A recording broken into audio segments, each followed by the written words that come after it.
고센TV 시청자 여러분 안녕하세요. 마에스트로나입니다. 성도님들 지난 한 주도 주 안에서 평안한 한 주 다들 되셨는지 모르겠네요. 물론 삶을 우리가 살아가다 보면 내 마음에 드는 일만 생기지 않습니다. 절대 그렇지 않습니다. 예수 믿고 뭐든지 무언가 잘 된다고 생각을 이제 하시는 분들은 아직 신앙의 초기, 이제 믿음 생활을 시작하신 지 얼마 안 된 분들은 충분히 그럴 수 있어요. 그러나 우리의 믿음이라는 것은 우리 보통 천연적인 인간의 생각과 관념하고는 좀 다릅니다. 그리스도인들도 세상을 살아가면서 고난을 겪고, 오히려 어떻게 보면 더 고난을, 예수를 믿지 않는 사람들보다 더 많은 고난을 받습니다. 예수를 믿음으로 그 믿음과 신앙을 지킴으로 인해서 핍박과 고난이 있습니다. 이거는 예수를 믿지 않는 사람들에겐 이 부분은 없죠. 우리는 그래서 오히려 예수를 믿지 않는 사람들보다 더 어렵고 쉽지 않은 삶을 살아갑니다. 그러다 보니까 나는 지금 교회를 다니는데 나는 예수님을 믿는 사람인데 하면서 참 화가 나는 일도 많이 생기고 내 마음에 들지 않는 일도 생기고 그렇습니다. 성도님들도 이번 한 주 동안 그러셨을 거라 생각합니다. 이것도 사투리가 나오네. 매일매일 성도님들이 막 좋아서 환장할 만큼 좋은 일만 있지는 않으셨을 거예요. 많이 그랬다면 오히려 영적으로 이제 의미를 좀 두자면, 만일에 성도님의 입장에서 만날 대박으로 좋은 일만 있다 그러면 무언가 삶을 조금 돌아봐야 될 필요가 있습니다. 조금 요거는 다음 언제 기회가 되면 한 번 더 다룰게요. 우리 그리스도인들 세상 살면서 쉽지 않습니다. 그러나 중요한 것은 그런 똑같은 삶을 살아가는 가운데에서 주님께서 주시는 평안, 폭풍우 가운데서 걸어오시는 그 주님을 우리가 찾고 만나는 것이 중요합니다. 그러므로 인해서 우리는 폭풍 가운데 있다 할지라도 우리 주님으로 말미암아 우리는 그 평안 안에 거할 수가 있는 것입니다. 이것이 머리로 그냥 이해로 끝나는 것이 아니라 성도님들의 삶에 적용이 되셨으면 좋겠습니다. 저는 계속해서 평택 그 삼성 반도체 현장에서 일을 하는데, 지난 월요일부터 이제 화요일부터 근무 이제 패턴이 바뀌었어요. 그래서 저는 지금 저녁 7시에 나가서 새벽에 6시까지 근무를 합니다. 그 철야 작업을 하는데 돈 많이 줘요. 그럼 밤을 새서 가서 밤을 새서 일을 하는데 똑같이 낮에 일하는 것처럼 주면 누가 밤에 일하겠습니까? 근데 뭐 제가 하고 저도 물론 이제 돈을 이제 더 많이 벌 수 있으니까 좋기는 한데, 제 마음대로 하는 게 아니라 저희 팀이 이제 어떻게 이제 움직이느냐에 맞춰서 이제 하다 보니까, 이번에 저희 팀이 이제 들어간 회사에서는 이제 야간 근무를 이렇게 하게 돼서 한 지금 4일 정도 일하고, 이제 토요일에 아침에 이제 금요일 저녁부터 토요일 새벽까지 일하고, 이제 아침에 이제 집에 왔는데, 이제 삼촌이 감사하게 저를 좀 데리러 와 주셔서 뭐 물건 좀 싣기도 해야 되고 뭐 그럴 일이 있어서 오셨지만, 그래서 좀 설명이 길었습니다만 거두절미하고 제가 몸이 좀 피곤하면서 좀 컨디션이 안 좋습니다. 아직 몸이 적응이, 이게 낮밤이 바뀌는 게 적응이 안 돼서요, 좀 힘이 듭니다. 그 성도님들께서 혹시 제 마음의 여유가 되시는 분들은 제가 건강하게 평택에서도 생활 잘 하고, 언제까지 거기서 그렇게 지내야 될지 모르겠지만 어쨌거나 지금 제 상황에서는 그 제가 기존에 있던 그 빚을 해결해 나가면서 기초적인 이제 생활도 해야 되기 때문에 평택에서 이렇게 현장 일을 하는 거 말고는 그 제가 그만한 수입을 벌 수 있는 게 없어요. 그리고 거기서마저도 제 맘대로 딱 계획대로 되는 것도 아니고, 그래서 이제 좀 몸이 좀 힘든 가운데 있는데, 그 성도님들께서 좀 마음의 여유가 있으신 분들은 저의 건강을 위해서도 함께 잠깐이나마 저 나혜민 성도 건강 지켜주세요, 그냥 딱 요 한마디, 예, 이렇게라도 기도해 주셨으면 좋겠습니다.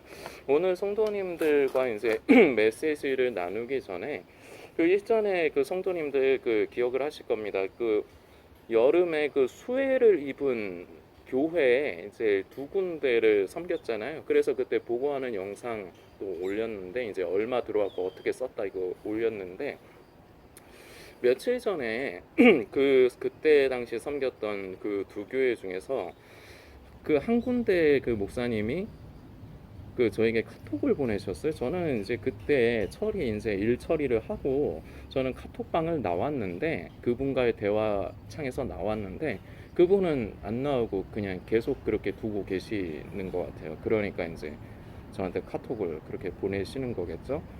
사진을 하나 찍어서 보내셨어요. 무슨 사진이냐면 피해 입었던 것을 새로 장판 다 깔고 깨끗하게 복구한 사진을 보내시면서 감사를 표하시더라고요. 일단은 그때도 분명히 이제 제가 그분께 말씀드렸습니다. 제가 도와드리는 게 아니고 저도 일부 아주 조금 저도 힘을 보태기는 했지만 그 제가 유튜브 고센 TV라는 유튜브 채널을 이제 운영을 하는데 우리 그 고센 TV 구독을 하시는 성도님들 중에 이렇게 어려운 형편에 있는 지체들을 돌아보기 위해서 마음이 이제 허락되시는 분들이 함께 이렇게 해주신 걸 저는 그냥 전달만 해드리는 것 뿐이다. 저는 저한테 뭐 감사하실 이유 필요 없다. 이렇게 그때 분명히 얘기했습니다. 뭐 그래서 그분도 알고 계세요. 그 목사님도 알고 계시는데 저에게 그 감사를 표하는 근데 이게 저한테만 감사를 표하는 게 아니죠. 그때 함께 해주셨던 성도님들 모든 분들께 다 동일하게 감사를 하시는 겁니다. 그렇게 이해를 하시면 돼요. 그러는데 이 부분 이것 때문에 제가 조금 이제 더 묵상이 된 게 있습니다. 그 삶의 소소한 사건인데 여기서도 또 주님께서 또 이제 묵상을 하신 게 뭐 특별하고 유별한 건 아니에요. 여러분들 다 아시는 말씀입니다. 말씀을 먼저 살피면서 이제 계속해서 진행을 해볼게요. 누가복음 17장입니다. 누가복음 17장 11절 이하부터 제가 말씀을 읽어드릴게요. 예수께서 예루살렘으로 가실 때 사마리아와 갈릴리 사이로 지나가시다가 한 촌에 들어가시니 자 여기부터 이제 집중해 주세요. 한 촌에 들어가시니 문둥병자 10명이 예수를 만나 멀리 서서 소리를 높여 가로되 예수 선생님이여 우리를 긍휼히 여기소서 하거늘 보시고 가라사대 가서 제사장들에게 너희 몸을 보이라 하셨더니 저희가 가다가 깨끗함을 받은지라. 그 중에 하나가 자기의 나은 것을 보고 큰 소리로 하나님께 영광을 돌리며 돌아와 예수의 발 아래 엎드려 살해하니 저는 사마리아인이라.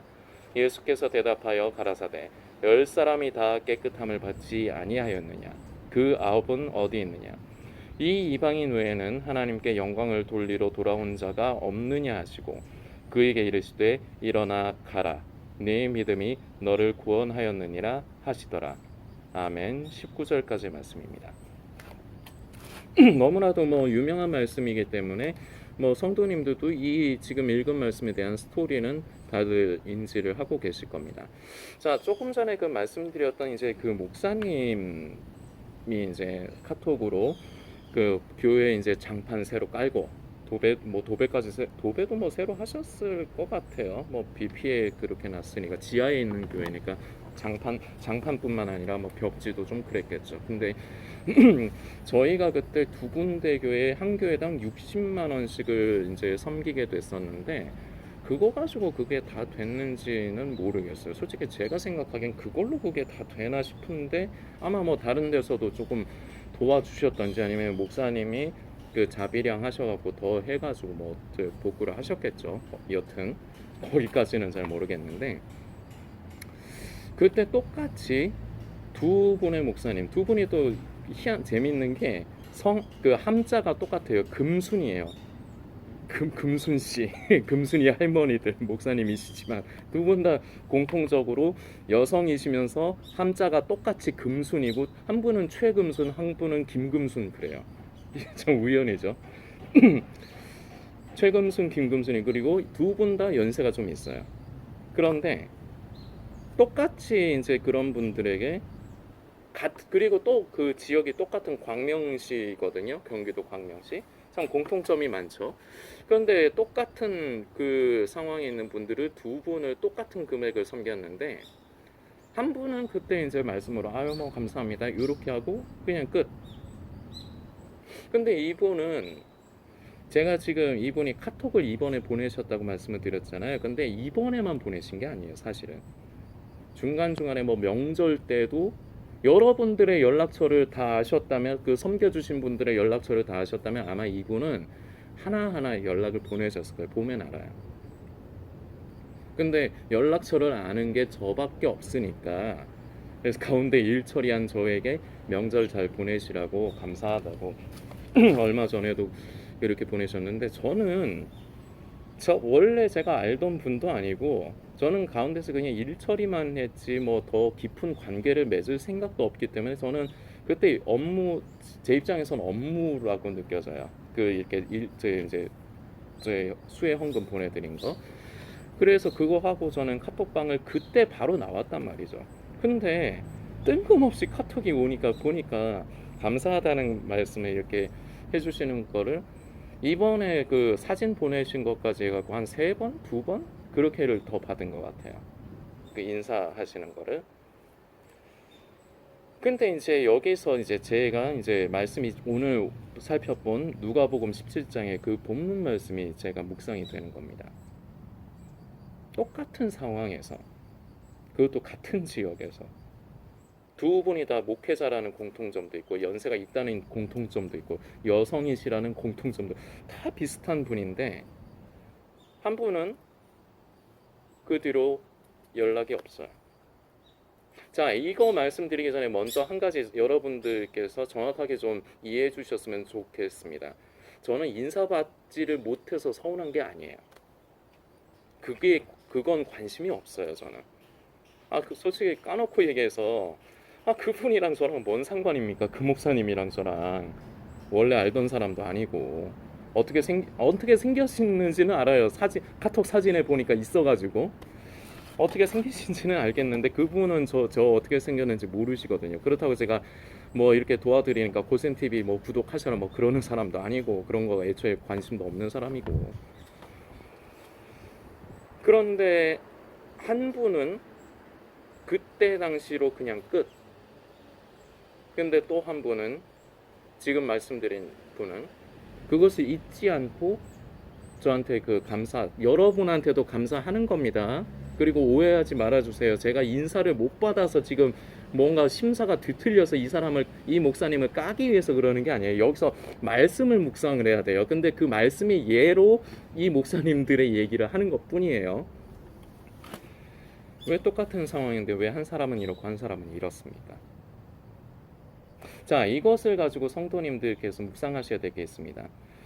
그리스도인들이 굉장히 대부분의 많은 사람들이 확률적으로 착각을 하는 것이 있는데 모든 영광을 하나님께만, 모든 감사와 영광을 하나님께만. 자, 이 말도 잘못하면 오해가 될 여지가 있는데 모든 영광과 감사는 하나님께 드려야 됩니다. 맞습니다. 그런데 진정으로 신앙의 깊이를 만지고 속에 생명이 자란 사람들은 하나님께 감사하는 것은 당연한 것이고 하나님께서 통로로 사용하신 사람에게도 감사함을 잊지 않아요.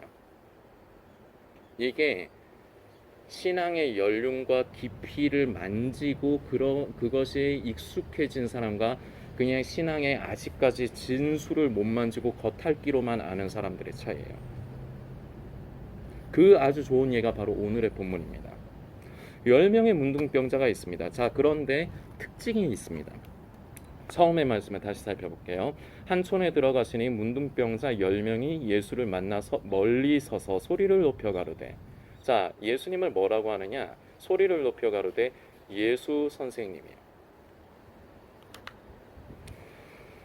이 사람들 문둥병자들에게는 예수님이 주님이 아닌 거예요. 그저 자신의 처지가 원치 않은 상황이기 때문에 그냥 그 처지를 벗어나고 싶은 것뿐이에요. 그런데 소문이 들렸겠죠. 예수라는 사람이 병을 고친다, 기적을 일으킨다 이런 소문을 들었겠죠. 그러니까 예수님께서 한촌에 지나가실 때 그걸 보고는 멀리 서서 소리를 지르는 거죠. 가까이 가고 싶어도 가까이 못 가죠. 문둥병자들은. 그래서 멀리 서서 소리를 치는 겁니다. 그런데 예수 선생님이요. 이게 예수님과 우리 하나님과 인격적인 관계를 맺지 못하는 사람들의 특징이에요. 자, 이것을 그저 세상에 예수를 믿지 않는 사람들의 얘기로만 치부하지 마십시오. 자신을 성도라고 하고 자신을 그리스도인이라고 하고 지금 마지막 때고 이제 예수님 오실 때 가깝다고 하는 사람들도 결국은 말은 예수 선생님이라고 안 합니다. 겉에 하는 말은 그러나 주님과의 관계가 나의 말 그대로 주님이 아니라 예수 선생님인 사람들이 많아요. 이런 사람들이 대부분입니다. 자, 이런 사람들의 초점은 뭡니까? 그 사람들의 바람은 예수님이 아니에요. 그저 자기의 병이 치유되는 것 그것만 바라요. 마지막 때 관심하는 사람들도 똑같습니다. 그저 내 구원, 그저 예수님 오실 때 휴거에 나도 참여하게 해주시라고, 이 땅에 남겨져서 고통당하지 않게 하시라고.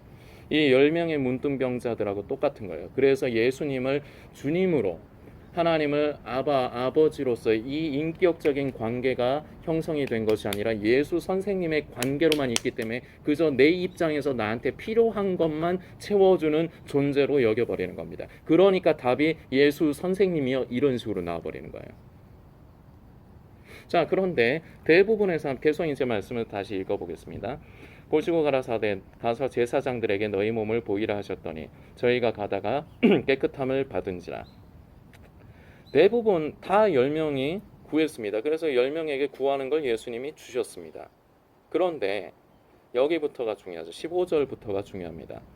그 중에 하나가 10명이 있었는데 그 중에 하나가 자기의 낳은 것을 보고 큰 소리로 하나님께 영광을 돌리며 돌아와 예수의 발 아래 엎드려 살해하니 저는 사마리아인이라. 처음에는 이 사마리아인도 그저 원하는 것은 그저 예수님 당신 자신을 원한 것이 아니라 그저 자기의 병에서 노임을 받기를 원했을 겁니다. 10명의 공통점이었을 겁니다. 자, 그러나 그 중에 이 한 사람, 바로 이것이 은혜를 체험한 사람의 차이인 겁니다. 나머지 9은 그렇다고 해서 나머지 9이 그저 아싸 나 샀다 이러고만 했을까요? 하나님 감사합니다 했을 겁니다. 안 한 사람도 있겠죠.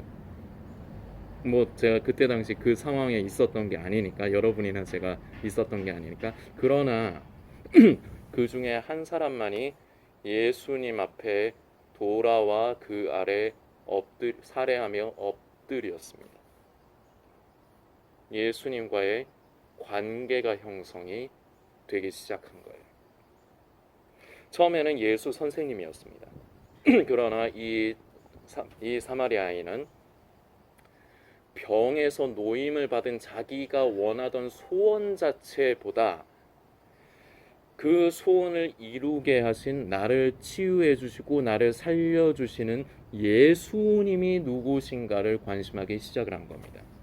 그래서 이 사람은 예수 선생님이여라고 호칭을 하는 다른 9의 사람과 달리 예수님의 앞에 나와 엎드리는 사람이 됩니다. 굉장히 큰 차이고, 바로 이게 은혜를 받은 사람과 받지 못한 사람들의 차이예요. 은혜를 받지 못한 사람들, 이거 예수 안 믿는 사람들 얘기 아닙니다. 예수 믿는다고 하고 지금 마지막 때다, 이제 예수님 오실 때 가깝다, 그리고 이제 교회 다닌다 하는 사람, 교회 다니고 있는 사람들 얘기예요. 대부분은 진정한 하나님과의 인격적인 관계가 되지 않기 때문에 그저 자기 병에서 치유를 받은 것, 자기 소원을 이룬 거에서 만족하고 그냥 그걸로 끝입니다. 그러나 진정한 은혜의 사람은 그것으로 끝나지 않고 주님과의 관계가 형성이 되기 시작하는 겁니다. 그래서 예수 선생님이여로 시작을 했지만 결국은 내 소원을 이루어 주신 그 소원 자체보다 소원을 이루신 그 주님을, 예수님을 관심할 때 은혜가 그야말로 있는 것입니다. 성도님은 어떤 사람입니까? 그래서 진정으로 신앙의 정수 깊이를 만진 사람들은 이 말씀에서도 되새겨야 될 게 있어요.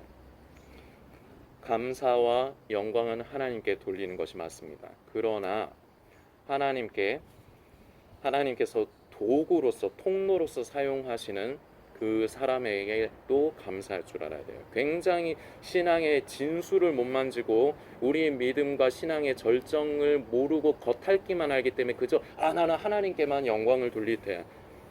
사람을 몰라요. 하나님만 알아요. 그게 진정한 우리의 믿음의 깊이와 진수를 못 만진 증거입니다. 그래서 깊숙이 그 우리의 믿음의 절정, 그 진수를 만진 사람은 하나님을 사랑할 뿐만 아니라 내 이웃을 내 몸과 같이 사랑하는 데까지 옆으로도 하나님과 사람의 관계뿐만 아니라 사람과 사람의 관계로도 이것이 확장이 되는 것입니다. 이게 신앙의 절정이에요.